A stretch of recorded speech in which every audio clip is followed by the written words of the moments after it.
The history of the world that we know has fought many wars, political issues, but also disease. Disease has proven throughout history to be a long battle that often leads to death until a cure is found, or simply goes away. The two diseases that I will talk about are two that had the most casualties during the 17th and 18th century, the plague and smallpox. The first disease I will talk about is the bubonic plague, otherwise known as the Black Death. This was the deadliest form of the plague, and honestly the worst. The victim's skin turned black in patches and inflamed glands in the groin, combined with compulsive vomiting, swollen tongue, and splitting headaches, made it a horrible, agonizing killer. The plague started in the East, possibly China, and quickly spread through Europe. Whole communities were wiped out and the corpses littered the street as there was nowhere left to bury them due to all the deaths. This also helped spread the disease. This was the worst outbreak of the plague in England since the Black Death of 1348. London lost roughly 15% of its population. While 68,596 deaths were recorded in the city, the true number was probably over 100,000. Other parts of the country also suffered. The earliest cases of the disease occurred in the spring of 1665 in a parish outside the city walls. Rats carried the fleas that caused the plague. They were attracted by city streets filled with rubbish and waste, especially in the poorest areas. Because the plague was so deadly, those who could, including most doctors, lawyers, and merchants, fled the city. Charles II and his conjurers left in July for Hampton Court and then Oxford. Parliament was even postponed.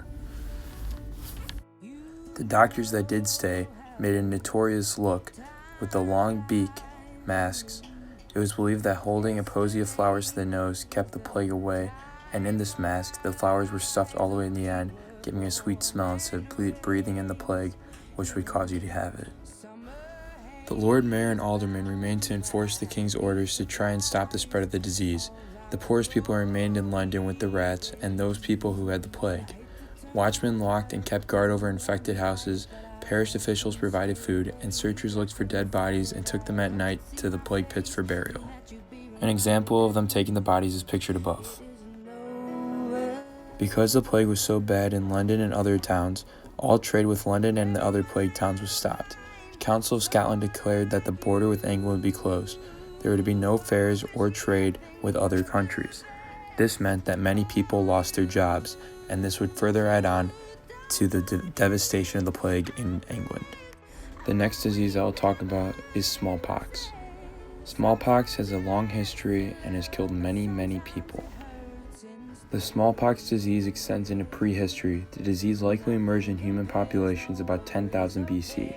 The earliest credible evidence of smallpox is found in the Egyptian mummies of people who died some 3,000 years ago. Smallpox has had a major impact on world history, not least because indigenous populations of regions where smallpox was not native, such as the Americas and Australia, were rapidly decimated and weakened by smallpox during periods of initial foreign contact, which helped pave the way for conquest and colonization. Specifically during the 18th century, the disease killed an estimated 400,000 Europeans each year, including 5 reigning monarchs, and was responsible for a third of all blindness. Smallpox reportedly disfigured, crippled, or killed every 10th person. Few diseases at this time were as universal or fatal. Before 1721, smallpox was virtually a deadly disease with no real cure, and very highly feared. The symptoms included sudden onset of high fever, which may be recurrent, general feeling of unwellness, widespread skin rash, severe headaches, backache, abdominal pain, or vomiting, and this would eventually cause blisters on the skin and they would scar you for life. However, there were many attempts during this time to cure the deadly disease. The public reacted terribly as they all came into widespread fear and were begging for a cure.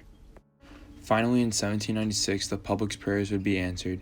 English doctor Edward Jenner performed an experiment that would in good time cause the virus's downfall.